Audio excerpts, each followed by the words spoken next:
안녕하십니까. 충심포럼에서 운영하는 유튜브 TV 단소리 쓴소리입니다. 저는 오늘 책 제목 그는 그날 머리를 쓸어 넘기지 않았다라는 책 속에서 얻은 자료를 구독자 여러분과 공유하고 싶어서 유튜브 TV 단소리 쓴소리 방송을 하게 되었습니다. 바로 이 책입니다. 지은이는 이준우 님이고 펴낸 이는 안병훈 님이고 펴낸 곳은 도서출판 기파랑에서 얻은 자료입니다. 오늘 방송의 자료 중 주제는 조국 전 교수의 재판 일지에 관한 내용을 읽어 드리겠습니다. 조국 재판 일지입니다. 2019년 8월 9일 문재인 대통령은 법무부 장관으로 조국 전 청와대 민정수석을 내정했습니다.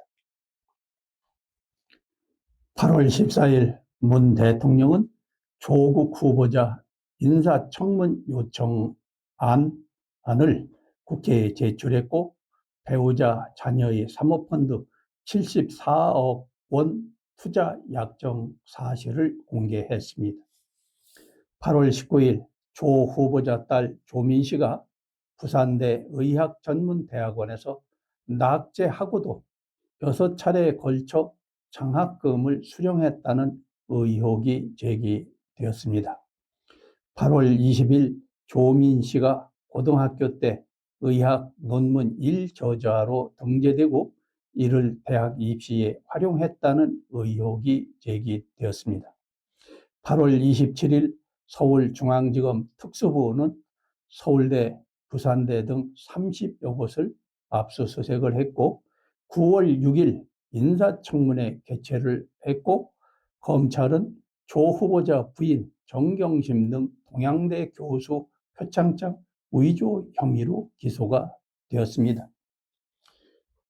9월 9일은 문 대통령은 조국 후보자 법무부 장관으로 임명을 했고 10월 14일 조국 장관은 취임 35일 만에 사퇴를 했습니다. 10월 23일 법원은 정경심 교수 구속영장을 발부했고 서울구치소로 수감했습니다.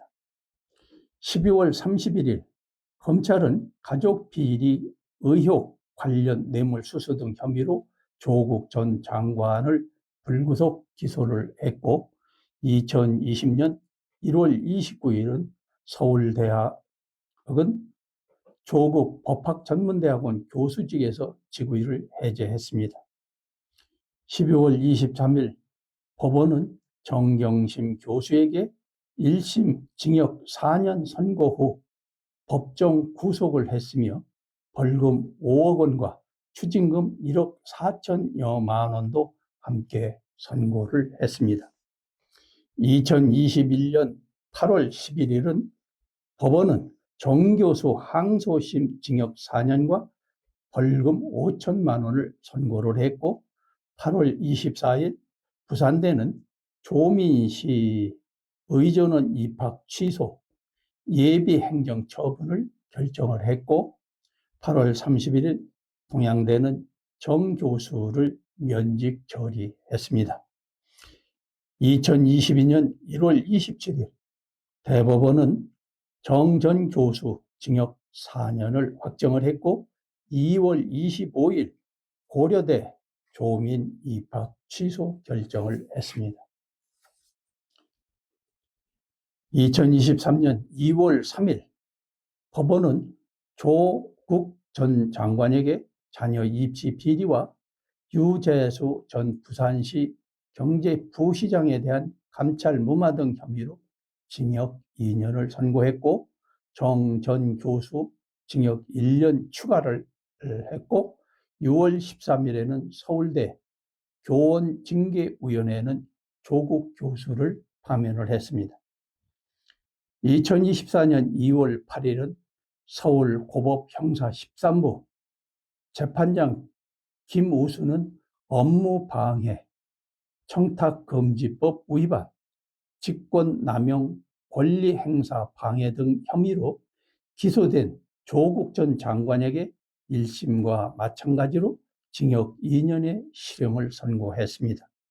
재판부는 조국 전 장관이 딸과 아들의 입시를 위해 허위 인턴십 확인서와 체험활동 확인서를 제출해 서울대 의학전문대학원과 고려대 연세대 대학원의 입학 업무를 방해한 혐의, 아들의 조지 워싱턴대 온라인 시험을 함께 치른 혐의, 업무 방해 등을 모두 유죄로 판단했고, 노환중 전 부산의료원장으로부터 딸 장학금 600만 원을 수수한 혐의, 청탁금지법 위반도 유죄로 인정을 했다.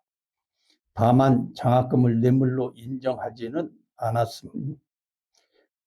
조국 전 장관이 유재수 전 부산시 경제부시장에 대한 청와대 특별감찰반의 감찰을 무마한 혐의도 유죄로 판단했고, 조국 전 장관이 자신의 범행을 인정하거나 잘못을 반성하는 태도를 보이지 않고 있다는 게 선고 이유였고, 다만 증거를 인멸하고 도주할 우려가 있다고 보기 어렵다며 법정 구속은 하지 않았다.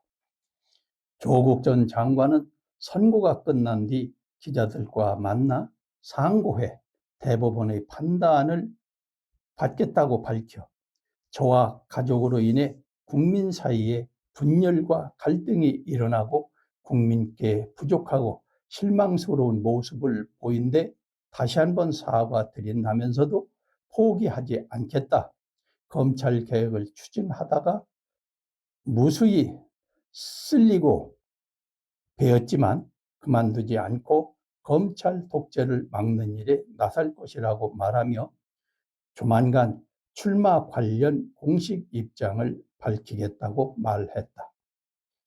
한편 이날 재판부는 함께 재판에 넘겨진 노환중 전 부산의료원장에 대해 1심에서 선고한 형이 무거워서 부당하다며 징역 6개월의 집행유예 1년을 선고했던 1심을 깨고 벌금 1천만 원으로 감형을 해줬고, 유 전 부시장에 대한 감찰을 무마한 혐의로 함께 기소된 백원우 전 민정비서관과 박형철 전 반부패 비서관에 대해선 백 전 비서관은 1심과 같이 징역 10월, 박 전 비서관은 무죄로 봤다. 조국 재판 일지 내용에서 보다시피 조국이 왜 기소가 되었는지, 1심과 2심에서 징역 2년 선고를 받았는지를 알 수 있고, 왜 조국은 1심, 2심 재판에서 불구속 상태로 징역 2년 선고를 받고도 창당하여 당대표가 되려 하였는지, 왜 국회의원이 되려고 하는지를 알게 되었습니다. 지은이 이준우님께 감사드리며 오늘 방송은 여기서 접겠습니다. 단소리 쓴소리 유튜브 방송 최종진이었습니다. 안녕히 계십시오.